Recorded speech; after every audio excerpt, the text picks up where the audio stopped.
So, tonight, lads, tonight is a big one. It is game numero dos between the New York Liberty and the Minnesota Lynx. The Lynx absolutely stole game one, and I mean it. They stole game one. There is no chance that they should have won that game. And down 15 points, 5 minutes to go, and suddenly Natasha Heidemann off the bench, bang, big three-pointer. Stewie missed mid-range. Stewie missed a couple easy shots. I don't even know what Breanna Stewart was doing. She was just chucking the ball at the backboard. But with the last 2 years, is Breanna Stewart's legacy on the line?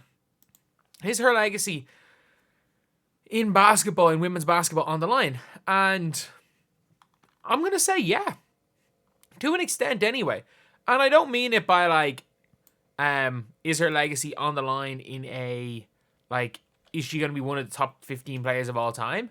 But, I think there is a scenario where you can make the argument, not even a scenario, you can make the argument if they win this, that she has been the best, she's been the best player of this generation. You can make that argument because, A'ja Wilson, yeah, she's got the one extra MVP. They both have 2 titles. Stewie's got the extra finals MVP. College matters. Stewie had the better college career. Defense player of the year, cool. A'ja's got more. A'ja scored more points. But, if Stewie goes and gets that third ring, 3 finals MVPs, and she has a ring ahead and 2 finals MVPs ahead, especially when A'ja herself said the finals MVPs mean more, I think you've got to look at it Stewie's had the better career up to this point. And you might be saying, oh, but A'ja's younger. A'ja's not that much younger than Stewie. She's not that much younger. And also the fact is that Stewie's team is way better than A'ja Wilson's team. Jackie Young is not improving. Kelsey Plum might be gone. Chelsea Gray is done. She's done as a high-level player. And you're looking at the Liberty, who've got Breanna Stewart, who's only coming into her prime right now. You've got Leni Fibic, who's 24 years old, who's a rookie, who is going to be one of the most important players of this team for years. Jonquel Jones is still balling. And even when if they lose Courtney Vandersloot, which they're going to lose Courtney Vandersloot, they've got the money to get Satu this summer. If she really wants to go to New York, they've got the money to get Satu and try to pair up the 2 Sably sisters. And you can't forget they also have Niara Sably on their bench. And Kayla Thornton's a pretty good bench player. Courtney Vandersloot's without question the best bench point guard in the league right now. And yeah, they are in a good shape. But the problem is, if they lose to the Lynx, and I think it could happen. I think it very, very easily could happen. If you look at the last game, and well, not even look at the last game, just look at number 10 for the Lynx. And obviously these were the seasons, she won. She won on stacked Seattle Storm teams. Both these teams were incredibly good. But number 10 for the Lynx, she doesn't give a damn. And I mean that, if you watch I'm probably going to make a short about it and put it on the channel before the game. If you watch my play-by-play, I watched her coming out on the floor before she hit that 4-point play. And I'm like, she's just walking on the floor laughing. They're down 3 in the finals and she's walking on the floor laughing. Bam, she misses. Alana Smith gets the board, kicks it out to her. Breanna Stewart hacks her on the 3-pointer. Bang. And then everything she hit, and she turned the ball over really badly to Breanna in overtime. But still, Courtney Williams has got no, and I mean there's no, sense of fear. There are players in sports where you're they just don't feel pressure. Cole Palmer being one. And she seems like someone who doesn't feel pressure. There are some people that go out, ultra confident in making a shot. And there are some people you're I actually don't know if they're wired to feel pressure. And I don't know if Courtney Williams is wired to feel pressure. We know Fee Collier, she hit some huge shots. She played unbelievably well. And she was the best player on the floor for her team. But down the stretch, Courtney Williams, even we saw it in some of the play in Game 5 and stuff, she just it doesn't seem like it phases her whatsoever. But this is a massive game. And if you're saying, oh, the Liberty are favourites to win from this point, I can't see it. Look at them playing this season. And this doesn't count the Commissioner's Cup final. So the Lynx won by 17. Then the Liberty win by 9. The Lynx win again. Like, the Lynx were 3-1 in the regular season. And, like, the Lynx are 4-1 against them in 5 games. And the Commissioner's Cup final is a one-off big game. And what's the name won that? Like, Bridget Carlton balled out. And that's the problem with this Lynx team. I just want to see, can I see, no, it's just playoffs. Yeah, Commissioner's Cup doesn't show anything, but, like, it just, with this Lynx team, it just really, it's game by game. Like, obviously, Fee's their best player. But some games, Bridget Carlton steps up. And, like, Bridget Carlton stunk in the playoffs. Like, she's genuinely been bad in the playoffs. And they still won. Like, Bridget Carlton hits 1-3 early in the game. She plays 37 minutes. She only shoots the ball 4 times. But the difference is that all of these players give you something when they're not scoring. It's the reason why they're so good. Is Xander Lassini can still play a bit of defense. Heidemann is like your spark plug player. And this is why I rate Cheryl Reeve very highly as a coach. Like, Heidemann is your Jewel Lloyd, Arike, not at their level, obviously, but she's that type of player. And she's playing in the actual role at this level she's meant to be played in, which is spark plug off the bench. A non-defensive, kind of inefficient, like, flamethrower. Like, for lack of a better word, like, she can go and bring you back into a game, or if she starts, she can shoot you out of a game. Playing the perfect role. You got the best, arguably the best bench player in the league in Maisha Hines-Allen.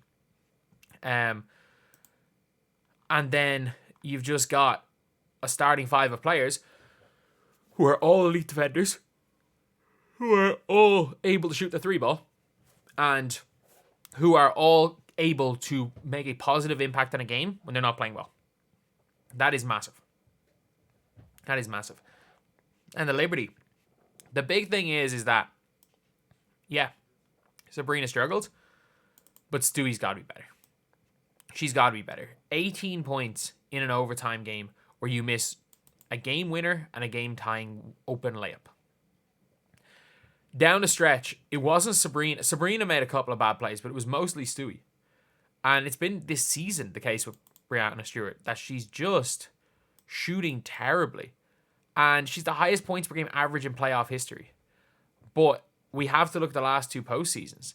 Like, she's been decent. She was great in game 1 against the Aces, and that was really it. But, like, Leni Fibic has probably been the player that stepped up more for them as far as, like, done more with less. And then Breanna's been their best player. Actually, you know what? Arguably, you can say John Quell's been their best player throughout the whole playoffs. She just takes less shots. But, like, if you're looking with Stewie's percentages, 8 of 21 in game 4, 7 of 17, 5 of 15. Yeah, she was super in game 1.